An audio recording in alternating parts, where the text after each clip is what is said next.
Well, good morning. It's a cold, wintry morning. I'm sat in the car waiting for the windscreen to defrost, and I'm off today to go see Tim, who I did an interview with probably about this time last year. It was one of the first ever interviews I did for the magazine, and we've both kind of had a bit of a crazy year. From Tim's point of view, he's just put out a video that's available on YouTube doing the Dainichi Yonsei top Dainichi pond. And he's also been over to America to go to the Fitz event, which every year seems to be growing and growing in the United States. And I just wanted to catch up with Tim on what he thinks is the changing dynamic in the United States as well. I think it could make quite an interesting video.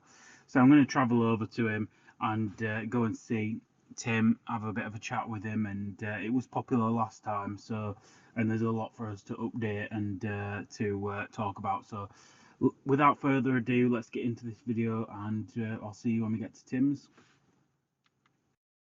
Hi, and welcome back to another episode of the Koi Perspective. You probably already know where I am, and if you don't already know, this is Tim from Koi Nishikigoi. Morning. We did an interview about 12 months ago, and it feels like about 3-4 years I know, ago. yeah. I know, it does go fast. It's amazing how fast this industry goes. Yeah, and you've had quite a whirlwind 12 months as well. You've been here, there, and everywhere as usual. Yeah, a lot of travel this year, so it was good. It was, like I say, it's one of the reasons that I do this job is because you do get to go all over the place, and this year's been no exception really. Japan a few times, America quite a lot.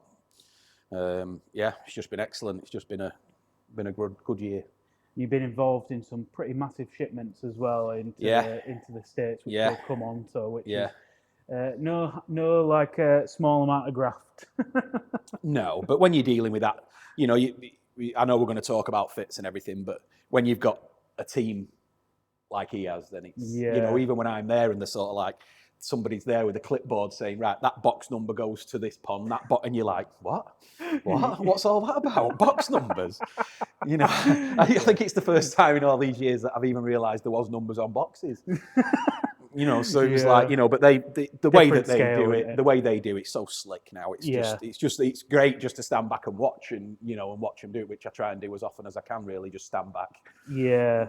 Well, we did an interview about a year ago, and I was mentioning we had a discussion about whether or not social media has played a part in how Japan is when you visit and things like that. But if you don't already know, Tim puts out a really awesome collection of videos when he's over in Japan and when you've been over in the States. We try and do it all. Go catch up on those if you aren't already. But I wanted to kind of start with you've just as we're speaking now, you've just released a video harvesting one of Dainichi's main Yonsei ponds. And I remember when I saw it on Facebook, I thought to myself, there's not many people who can say they're at them type of harvest. And we did quite a lot of Dainichi stuff this year. I mean, I think the highlight of it was when we got invited to watch the Dainichi have everybody knows the massive place that they have, but they have like these 85 plus cm fish which they take to the shows, and they're grown in concrete all year, not in mud ponds. And we got invited. There was only 3 people that got invited to do it, and it was just amazing. And and they were bowling them fish up and photographing them, and we were just looking at these fish. And I mean that is a special thing, and that's something even the amount of years that I've been going that I've never really done before. So it was amazing to see that sort of thing. But doing the harvest Dainichi was great. It was just I've not done them for a long time really. So, but yeah, I mean for that harvest as well, and there was Sugar who was in the pond. Yeah, and then Futoshi was on the back of the truck, so it was pretty special having them 2 with us as well. So because the other harvest that I did, none of them 2 turned up. So they're again talking about the staff that they have and how slick they are at doing things. It's pretty good to see just how they just do it. So Dainichi's a bit of a unique one. Like for me, it's 2 brothers that are involved. 3 brothers that are involved. Yeah, but one of the brothers is down at Toyota, which he does Hiroshima way, isn't it? Yeah. But quite a unique setup, because I think sometimes people get confused as to which is. But the Dainichi in Niigata is the big operation. Yes, massive. It's huge.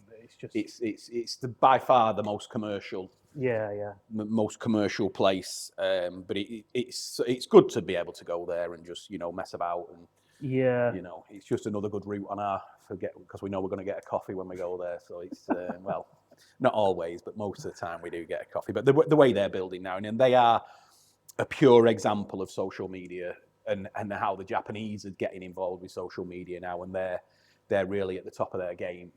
Well, it's interesting as well, isn't it? Because the Dainichi's become more of like, I mean, obviously the fish speak for themselves. Like, there's no question that they're one of, if not the biggest koi farm on the planet. That being said, they are a big brand as well. The massive brand, yeah, and that's what they've been working on for a long time. And it's just, and the brand is a massive, it really is. It's everybody wants a Dainichi fish. Yeah. But the good thing about a lot of the Dainichi fish is that the fish are fantastic fish. So, they are some of the best. And the bloodlines that are given all these weird and wonderful names, like they're backed up with quality, aren't they? Yeah, and the Dainichi's been a sole bloodline for forever. Mm-hmm. The father produced that bloodline, and they still use it now. Nogami still use it now. Marado use it now. Yeah. Because they all worked for Dainichi when the father was alive, and they were, Nogami and Marado were his right-hand men, and then they did everything with him, and that's how they've produced so good businesses now. Yeah. Through learning, and a lot of the breeders' sons and stuff like that, they want to work at Dainichi as well, and do their training and stuff. So yeah, there has been a few that do that. But like I said, just the way that they work, it is more like a proper business operation. Yeah, isn't it's it? a massive operation that now, and they're building new koi houses all the time. They build this new office block, and one of the things. I mean, I've known Sugaroo and Futoshi for a long time. For many years, but one of the first, probably that I've only realised it the past 3 years, is that we've gone there and we're watching Sugaroo select Tozai. Mm-hmm. They had an August spawning this year, and when we went there one day, he's just sat there and he sat there doing these, and he's rubbing his eyes, and his eyes were puffed up like golf balls, right? And the thing is with it, we wanted to do some business then, but he said, I can't at the minute because I'm doing these fish. Yeah. Right? Every single fish at Dainichi goes through his hands. Every single one. Wow. There's every single Tozai gets put through Sugaroo's hands. So you've got to respect that. That's incredible. Every single fish he picks and selects at Tozai. Yeah. And it's quite amazing for him to watch. And he won't budge off that seat. He'll be there 8 hours, 9 hours, just solely doing that. And it's an experience. It's nice to see that, like, even though they're doing all these crazy things, like, I think you can buy Dainichi boxer shorts and all the customers we took this time, they're all, I'm there going, oh, you tourists. They're straight in the shop. They're buying, I think Kyle bought some boxer shorts and he said, I'm going to surprise the missus when I get home. I was like, oh, Jesus. I was like, so, but yeah, they're taking full advantage of it, Yeah, I mean, fair play to them, but at least it's come with, he's still putting in that time. Oh yeah, and doing the Tozai. He's not lost sight of what it is that Dainichi is about. They really don't stop. And it'd be nice to see what happens at the All Japan this year in January, because recently it has been like Sakai has been, the victor recently, but it's not to say. I don't think it'll be next year. Well, might be 2026. Yeah, but I don't think it'll be the next 2025. I think that big Sankey's going, and I think I've heard a 105 cm fish is going as well. Right, so wow. I don't, I think in Japan the biggest fish always wins. Normally, especially at the All Japan show. So I think this year, 2026, I think he's got some nice fish going in there. Awesome. No, well, it's just nice for they're always pushing each other out there, especially those two, Dainichi, Sakai at the top. Yeah. But no, in terms of Japan, you went with quite a big group this year as well. Yeah, we had a lot of customers with it, but we don't normally take that many customers in one hit. But they were all friends, they were all a group. Yeah. So that was their group. So we had the 2 trucks on the road at that time. I think at one stage we had 5 trucks running around the mountains, all in different directions. So we don't all get there together, So it was. So like herding sheep then. Yes, yeah, and it was good, but everyone found, I think with the group that we're talking about, with James and everything, that I think that the only downside of that trip is that they'd booked for quite a while to come, but they'd done all the business in 2 days. Right. So it was sort of like they did all the buy-in and everything in 2 days. Normally it takes a bit longer than that, but I think some of them had not been there before, and I think a couple of them got carried away, and then a few like we were talking about before with Malcolm, I think his head just fell off really. He just trying to take it all in, and I think he just got overwhelmed with it. And he had a great trip, but like I said, he was quiet a few days. You could just tell he was taking it things. all in. Trying to take. He just couldn't believe it. Mark's one of my close friends who helped me set up my pond, and I'm hoping that he's going to write me an article in the magazine about it, because we were saying before this, I think Mark was one of these people who always thought he couldn't afford what he saw, and his eye was better than his wallet. He must have been able to this time, because he did buy a few. But the funniest thing with Malcolm was that when we were, I have 2 Azakaris at Nogami, and they came out. We went down, just called in and just to see if he was there, and I saw the son, and he called his dad, and they came in, and he said, "Oh, Tim," he said, "the kahaku's beautiful," and anyway, so the lads were there, and Malcolm was there as well, and he bowled up the fish, and he put it. It's that shot of the fish coming out the sock net, when you just see it coming into the bowl, and Malcolm just looked at it and just walked into it and just went and sat in the van. he just shook his head. He went, I can't do this now," and he just walked and sat straight back in the truck after seeing it come out. I think his head just fell off. So, and it does when you go there, and you can't stop that from happening. If you're a koi enthusiast, there is nowhere else you get that experience. Is there? No, and it was funny. I mean, because when my style, when I take people to Japan, I don't try and throw fish at them and say, "Right, you got to buy this, you got to buy this, you got to buy this." Some of the days, one of the clients said, "Tim, I'm looking for this, I'm looking for that." The 2 other lads said, "Can we go to Kano?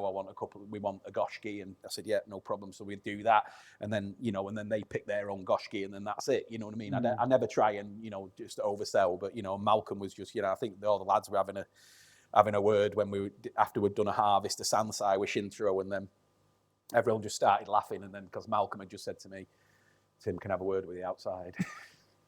So everyone just started laughing at him and just saying, "Oh, here we go, he's got his money out," and everything like that. And then he said, and he's just like, "Yeah, all right." So yeah, they had a great time though. That trip. But yeah, we had a lot of customers coming out. We had some customers come out for a day. We had some customers come out for a morning. We had some customers come out for 2 weeks. We had some come out. It was a lot of effort, to get everything arranged. Thank you to Kensuke, who does. He's my shipper, but he also helps with all the hotel reservations and the truck reservations, and so it's a job in itself, isn't it? Yeah. I'm quite lucky, and I just turn up and everything seems to be done for me. So it was pretty. When people checking into the hotel, I was just sort of like stood in the corner with everything crossed, going, "Please let them have a room. Please let them have a room." And most of them did. They all did, thankfully. So everything worked out well. So it was a very smooth trip this time. It was smooth. But for me, like I'm a big Asagi fan, and like I just enjoy watching your videos. Like I was extremely impressed with like the Yogenji Asagi and things like that. Like some of them, it's not always about you've obviously got a name for being involved with Shintaro and that kind of stuff, but you do buy, and obviously Dainichi now and all this. But I don't, people always say that, and I think I said it on the last video. I think this time when my next shipment comes in, I'll probably have 4 boxes from Shintaro. 4 or 5 maybe, 5 boxes maybe from Shintaro. We buy a lot of fish that stay out there with him and stuff like that. Yeah. But to be fair, we don't really bring that many fish back from him, and he's because he is more of a specialised. There's not many people breed Sanki now. Yeah. Sanki are like a dying art form in Japan now. There really isn't many of them about. A lot of people, and this is you going back to your Genji with the Asagis, that they're trying to do something specific by breeding good Asagi now. They breed good Shiros, but they didn't have many this year. But now they want to try and breed good Asagi, and a good Asagi is worth a lot of money. Yeah. You see it all the time. You see some amazing fish like at Otsuka. Even Marase do amazing Asagi, and Marido do as well. But if you can sort of like specialise in just a couple of really good fish, along with everything else you do, then you can make a good living out of selling that specific koi.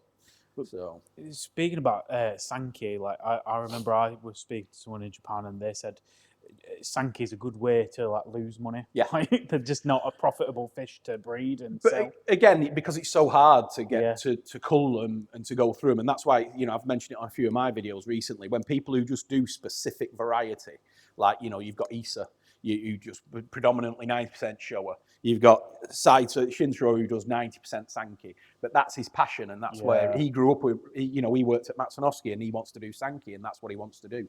Yeah. And it's and it was funny this time because he bought another breeder called Marasho, which was an old guy.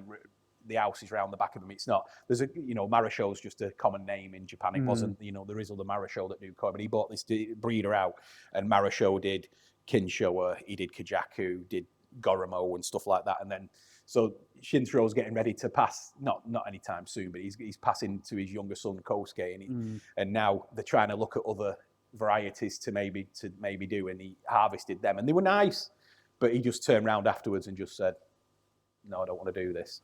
And really? Then, so that'll be the last time he does any of them. Yeah. Any of them varieties. You got to have the passion for it. Yeah. And he just looked at him and he went, "Yep, they're all right, but it's not what I want to do." Yeah. So I think that the only thing they've taken from that Marasho, I think they're going to do a bit of Ginrin. Right. So a few Ginrin Sankeys. So hopefully that'll be that's the only probably extra one that he needs. Yeah. But he sells so many fish. He has a massive market in Thailand. He has a massive market in Japan itself. He has a lot of Japanese customers coming up on the way. It's like us, Wow. like over here, we get customers coming in at the weekend. They might travel. Yeah. They travel up from Tokyo and just to go and see him and buy their fish. So it's only the same in Japan as it is here. They have koi clubs there. They have little koi meetings. They they all come up together and do a tour of the breeders. It's only exactly the same what people do over here. There's no difference. So yeah, and he moves a lot of fish. He shifts a lot of, the customers will tell you this time, you're saying to him, "Oh, I like that one. How much sold?" Yeah. How much I like that was sold. Wow. Sold. Yeah. So everything's sold. And his farm is growing as well. Like this year, the new fish house as well. Two major kind of investments from his point of view. That's just going to continue growing that facility. Well, I think this is what they do, and you see a lot of Japanese. There's a lot of Japanese breeders now that don't have anybody to pass the business over to. Yeah. But because he's got Kosuke, the youngest son, because the eldest son didn't want to do it. And now I think what they try and do is get them in the best possible situation they can be in to make it for themselves, And I think that's what he's doing now by building these new houses. I think there's even another one on the horizon at some stage. Wow. So and he's, some of the breeders are very good, and they've known all the way through that the Western market is the biggest market. So that's what they try and. A lot of them do. Marahiro does it. With his personality, with his jokes and his laughs, and his wife's there, and they always have it. You're always going to be welcomed. And that's what he is. You know what I mean? But he doesn't. I don't know people. I don't know which intro really. Just people always say to me, "Oh, we can't go there" or something like that, and you're like, "No one can. I can't stop you." You know what I mean? It's nothing to do with me. It's him. Yeah. You know what I mean? He's not into that where he wants to sit in a koi house all day. And somebody might turn up and buy a fish. You know what I mean? He's happy with his major customers, and that's all he needs, and that's all he wants. Yeah. And that's when you're breeding specific varieties, you can afford to do that. Yeah. So and let the fish speak for themselves. Yeah, that's it. And and everybody who went over this time, a lot of them were first timers, and they just and like you've got Carl and Larry and Malcolm, and they were just blown away by the fish that were there, and they're saying like, "No, it is right what you've been saying all these years." And yeah, I am right. So it's so it's funny with it. It's good to show people that. Yeah, no, I'm excited because I think a few of these we might even see on the show circuit. Hopefully as well. So hopefully, we need more people bringing over quality koi. We've been speaking about it, and we'll move on to like Fitz because contrasting like the UK where we're seeing, in my opinion, and less and less kind of major quality koi come into this country, and then you're seeing like the unbelievable growth in like the US market. And I've seen it with the magazine as well. Like I haven't been pushing it in the magazine towards the US, but it's naturally growing, and there's just their hobby over there is kind of exploding. And you've been over to America this year with the Fitz event and things like times, that. Yeah. Take us right back to the start, like when you met Brian at Fitz. What was that? How did you come into meeting him? It's funny really because I was in the bar at the New Otani, which is the hotel we always stay at, and then I've met him at the All Japan show first, which was on the Saturday, and then I was back and I was doing a YouTube video of the show, and then Brian and Ryan, who works for him, walked in, and they just said, "Can we come around with you for the week?" And wow. And I said, "Yeah, Kosh can, no problem at all." And that was how it started, and he always, when people ask us, he always says, "Yeah, we met in a bar." We met in a bar, and that's how it all started. And that's how, and at first, Brian was just buying a few boxes of little fish, and then it's just a machine. It's just it just exploded from then. You know what I mean? And it's just and now we work together on the koi trip side of things, but that's pretty much it. Now it's more of a friendly, just friend things. And Brian rings me for advice, like he just did. You know, he rang me then, and then I'll ring him for a lot of advice as well. You know what I mean? The guy's, you know, his business brain is pretty much second to none, really. Once he gets hold of something, he just won't give it up, and he'll make sure he makes it the best that he possibly can. And the American market's always been the biggest, always. Even going back when I used to work out there 20 odd years ago, it was the biggest then, and it's still the biggest. It's just that people in like England and stuff like that, they're very blinkered in what they see. They only see this market, you know. And back at, you know, we did have a time where Europe was the biggest market, but only for a few years, you know. But now, you know, America it's by far the biggest market. You know, you know, from what they ship at fish in a year, we'll take 10 years to ship. Yeah. It's just a massive machine now, and it's not, you know, Brian, right at this moment in time, and where we are at the end of November, Brian is the biggest koi dealer in the world. Yeah. And that includes wholesalers as well. Yeah. He ships more fish, buys more fish, sells more fish than anybody else in the world. It's unbelievable, isn't it? Even you can take Narita into that as well. It's just he is number one right at this point. He's number one in the world. Yeah, nobody's moving the fish like he is. Yeah, it's crazy. And like in terms of America as well, you've got this Fitz event where you were at this year, and I found that fascinating because we just don't have anything like that here. No, and it's, you know, and it's, you go, when I think about it, I remember when he first, because I've been to every one of it, I remember when Brian was talking about it before he even did the first Koi Fest. I think we're on the third one now. And well, the third one happened in August, sorry. And I remember him telling me what he wanted to do, and I was like, Brian, it'll never work. It'll never work. You'll never get that many people. If I put an event on here, I'll probably get about 50 people max. Do you know what I mean? And I remember the day before, like a few days before, we were out doing a few of touring around his shops, just having a look at shops and stuff like that. And he was asking the managers how many people did they think that turn up to Koi Fest. And I think we got from, one of the managers said 200, and then one of the other managers said 2,000. I was like, you're off your head, so there's no point, you know, there's no one going to be there. And there was 2,000 people turned up to the first one. Yeah. You know, they didn't have enough parking. They didn't realize how big it was going to be. Yeah. But, you know, but that's just their sales day. Yeah. It's not that's like topping some of the numbers you'd get at the biggest koi show. Yeah, easy. And the first ever Fitz event. Easy. And you're like, and then you're walking in there and you're seeing like a line from here way back there for people waiting to pay. You know what I mean? And they're just buying all these fish and all the, you know, and the amount of, you know, they'll sell as many fish in that one day as we sell a year. Yeah, but you like know? It's just content for people. Like I'd love for there to be something like that. Yeah. And at some stage, I'm gonna have to pack my bags and go over. Just to, I mean, I can't buy fish in the US, but like, no. It's great to see it. Yeah. I mean, even this year, you know, they did the auction. They expand every year. It's getting bigger. Now they do the ZNA show there as well, the New York, the Tri-State show.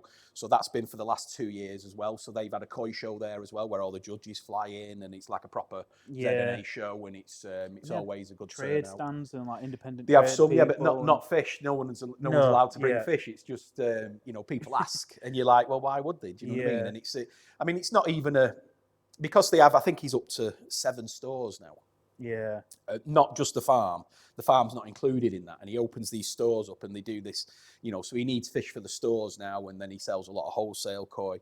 It's just a machine. It's just, you know, it's something that I don't think you could ever comprehend until you go and see it. No. See it for yourself. And, you know, with the Japanese customers as well. I mean, you know, I've probably said it before, they're building a pond every 3 days. Yeah. Every 3 days. Yeah. In the summer.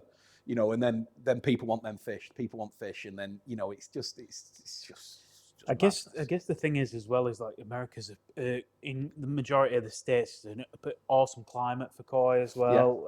You know, and the water will be a lot. It won't be going through water treatment companies and that kind of thing. And they've got land as well to put these ponds in, haven't they? I mean, it's just interesting. And obviously, this success that he's having in America.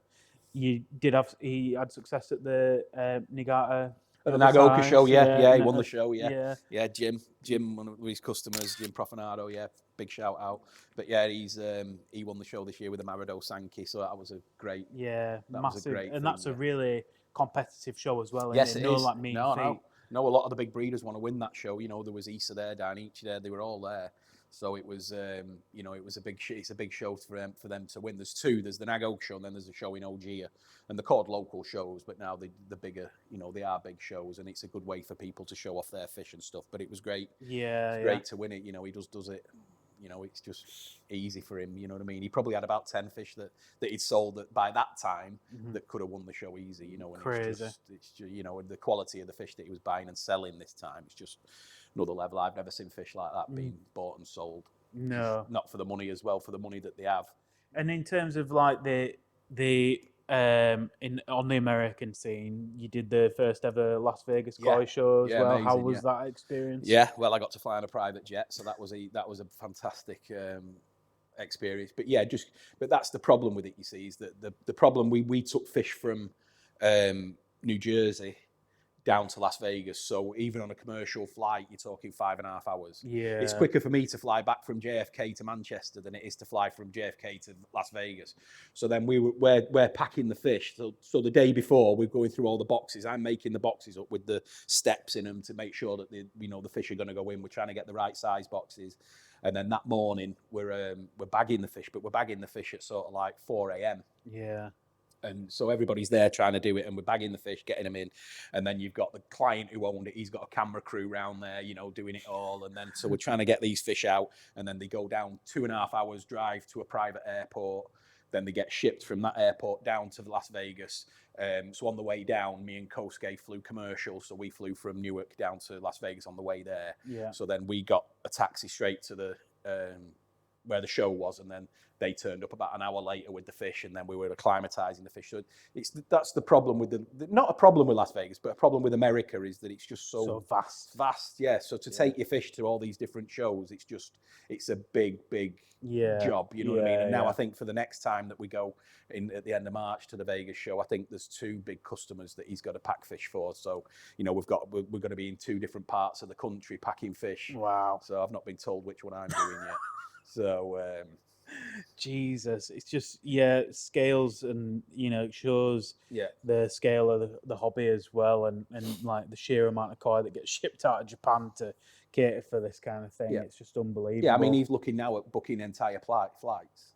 Yeah. Just for the fish, you know, and it's when you start getting to that sort of thing, it's just when you're having conversations with people about chartering a jet. It's just next level. Yeah, it is. And I don't think we'd ever be able to get anywhere near that because we don't have it. I mean, you know, the days before Koi Fest, like the one day before, what they did is that you could have private tours of the farm because you're not normally allowed just to go to the farm. You've got to go to one of the stores. The farm's pretty much their HQ where they deal a lot of stuff out of, not just the fish, but they have everything out of there. But so the day before, people could come round and do a private tour. And so there was a list, and they could pick me, or they could pick AJ, they could pick Ryan from the shops, and then that day we gave them a private tour around, and then they bought fish and stuff like that through the private tour. But they have to pay for that. Yeah, but I suppose it's time, isn't it?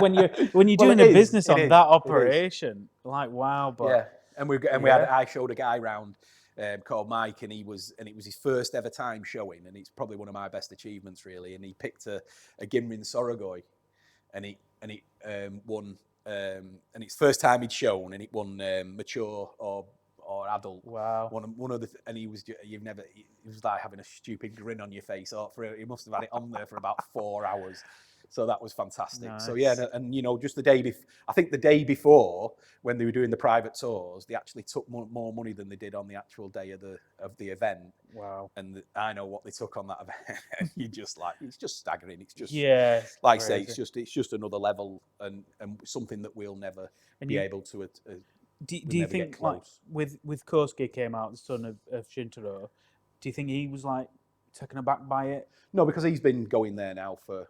He goes for like, even before COVID, he was going to Brian's to do learning and stuff like that. So he's been doing it for quite a few years now. So he knows all the guys there, and he knows exactly what he needs to do. And so it's his father who, and you know, to some extent, his father forces him to do it. He doesn't like staying over there that long. He don't like going out of his little village. But you know, he's got to learn, and that's how he does it. You know, I think he stays with Brian for like 4 to 5 weeks a year, right? Okay. In their busiest times, and then he just learns about it. it's important for them to learn about how they do the imports, how they do the quarantining, how they do the treating and stuff like that, so, and how they deal with customers, and so it's always a big thing for him. Yeah, I just can't imagine that you've been living on a farm all your life, and then you see the scale or something like that all really stems back to Japan. It's just unbelievable, really. But he works him hard. Yeah. It's not like an holiday or anything like that. No, it's not like when I go over there and sit around for 90% of the time and that's it. You know what I mean? But like I said, when he goes, they work him. He don't mess about with him. Don't mess about. Yeah. But no, it's awesome, and like I say, I appreciate. I think for a lot of people, they'll be sat and they won't. They'll listen your videos, but perhaps not really understand like go and watch some of the walk around tours of Fitz's place, because it is massive, and the Fitz event and stuff. It's just unbelievable. But still, my favourite part of it is because when you go to the States, you're always awake early anyway, and I'm an early riser anyway. So like at sort of like 5 o'clock, I'll wake up and I'll just have a walk around the farm. So we stay at Brian's got accommodation there as well, so we stay there, and then you have a walk around, and then and it's the most quiet and peaceful place until 6 o'clock. Right, and you just see these people coming in, and then all of a sudden you see all these cars and trucks and diggers and everything, and it's probably for about 15 minutes of pure chaos, and then it's quiet. Then they've all gone. Wow. They've all gone and done to do their daily whatever they're doing. Yeah. So they come in, they're out. That's it, and then and then it's just peaceful, dead quiet again, like nothing happened. And then like at 4:30, they all come thundering back in, and it's like they've probably got like 20 vehicles there, with all big massive trucks, big low loaders, big Arctic things, and the diggers, the machines, and the staff, and it's just they have all these different they do landscaping, that department does that, section does landscaping, this section does ponds, this section does this section does that, it's just, and they do some huge jobs. They do them for like the big universities, for schools, everything. Yeah, well, ponds are not just about koi. Sometimes it can be about landscaping, and I guess they've done bits of everything. But then they do the maintenance on them, you see. So at any one time, they've got 1,000 to 1,200 people that want their ponds maintained in a 2-hour radius of their store. They're going into New York, they're going into Manhattan, they're going everywhere. They're going into Long Island, they're going Staten Island, they're going everywhere. Yeah, just for every week to do maintenance. Crazy. So that's a lot of their money comes from that. But even before the koi, he was very successful. Yeah. So the koi hasn't changed his business. I mean, it's certainly made his business take more money, but the business was still safe before the koi, and it will always be safe with the work that he does just from these local customers. Yeah, I think I might have heard from James before that like he got into this by cleaning ponds himself. Yeah, when he was like 12 years old, he dropped it. Because every time I always insist on going to his mum and dad's, because they're Italian, from Italian descent, and even if I'm just there, they put like a spread on like as big as this shop, so it's just like heaven for me. We're going in there, and so we always go there, and we always wind them up, because Brian came back and said, "No, I'm not doing college anymore." And it's an expensive thing to do out there, so they're going crazy at him about it like that. But now, I think his dad does a lot of work. His dad's an accountant, and his dad does all the accounts for the company, and his mum was real estate, and she found him the farm and stuff like that. So it is a massive family. Yeah, and his sister Lauren now pretty much she's running a lot of the show now. She's brilliant, but they're just everyone. He's got social media managers. Yeah. He's got this managers. He's got he's got HR. Yeah. Do you know what I mean? Yeah. So you've got it's not like us. Do you know what I mean? No. Yeah, my HR's Paul. You know what I mean? And that's it. You know what I mean? Yeah. So it's just it's just until you saw it, and it's not just Brian. There's a lot of big dealers in the US. Especially around California way. A lot of places like But I'm looking forward to the next Vegas show. It should be. I think with the fish that I know that are going there, I don't think there'll be another show outside of Japan with the quality of fish. No. That show will have. And it's only its second year, so it could even become like a tourist attraction in and of itself. Well, Vegas is, you know what I mean. Vegas is to do a holiday and do the show at the same time. Yeah. And they've got Japanese breeders going out. Oh, they did last year. They are the judging it this year. Yeah, they're going to be similar. They're not the same judges, I don't believe, but they're going to have the Japanese breeders coming out to judge it. Yeah. So it's just colossal. It's just brilliant. And it's.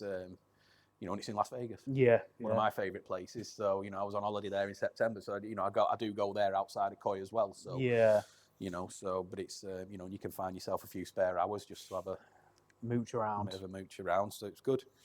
So you've got your shipment coming. It's December. December time. So Second as we week of do this, December. we're just back end of November. But again, there won't be that many fish. No. I've got most of the fish that come in will be for customers that have already bought, probably 80%.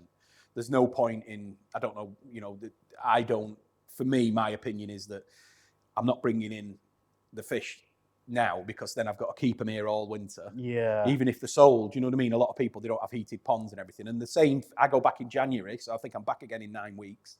And that's just after this month. I've been over there just over a month. Yeah. And then I go back in January for a week, or just over a week, sorry, nearly 10 days. And then that's when I'll buy those fish, because then those fish that come in, then by the time they've quarantined will be the end of April, and then they're ready to go. And will it be mostly toes-eye when you go back in January? A lot of toes-eye, knee-eye, and just and shop fish, you know, sellable, nice fish. Yeah, so that's what we'll try and bring back, you know. And it's just, you know, like now, you know, I'm probably one of the only dealers in the UK that hasn't got a single fish in this shop. Yeah. You know, because that's the aim of the game is to sell out, you know, and we do, you know, and we sell out most years. So I think I've got like, I don't know, probably about 8 fish in here keeping the systems going. Yeah. That's about it. No, so but that's the way to be a dealer. Yeah, it is. Yeah, of course it is. Because like you say, you don't want to be feeding, heating. And, you know, fish. Yeah, because it just takes everything out of the fish. You're trying to do good value as it is, but you know, with current prices the way that they are, you know, I don't want them heaters on. You know, I don't want to. You know, hopefully this time with the shipment that I'm bringing back in, I only need 2 ponds. Yeah. So I only need to heat 2 ponds. So it's so it should be. It's better. But like I say, there's no point in keeping them here all winter. Yeah. It's no good for the fish. Never mind anything else. Might as well just go there in January, buy everything we need, and then bring them all back in, and quarantine them all at the same time. Hopefully the temperatures are going to be better here when we bring them back in, and then it's not going to cost us too much on the electric, and you know, so that's, you've got to look at it nowadays, you know. It's not a cheap expense, is it? But for anyone interested in joining you on one of these Japan trips, I'm guessing it won't be long until you're starting to look at maybe next. No, we are. We're already taking bookings for October. October's the mad time, but I've got people coming to the All Japan. Got people coming out to the All Japan show in January, and then whether I do a spring trip, I don't know yet. But I think we might have mentioned it last time, if my memory serves me, is that I liked when we went and put the fish in the mud ponds in Japan, and I think it's a good thing to do. And like I said, I probably want to do that. That was a fun time. That it wasn't a work thing really. We just had a good time. We had a laugh, and it was just amazing. So, but I might do that. I might do that one, but I might skip the spring trip. Depends what I bring back in. Depends what fish, you know. I'm hoping to get the same, because the toes-eye last year were probably the best so far, and I will be getting them from the same place. So, in terms of like next year for you, sounds like you've got like All Japan, maybe March. You're in Las Vegas. January is the All Japan. End of March is the Las Vegas show, and then I might go to Japan in the July. Yeah, and then. Definitely October. Yeah, and then we're back onto it again. Straight back onto it. So it's it's gonna, like I said, I don't know. With me now, I've done most things. Yeah. Now, and I just like to, I don't know. I more enjoy it now. I'm not. Yeah. Like I said to you before, I'm not about chasing the money anymore. I'm not really. You know, it doesn't really do much for me anymore. You know, and it's sort of like, you know, with Brian, he's under a lot of pressure to, you know, stuff like that to do.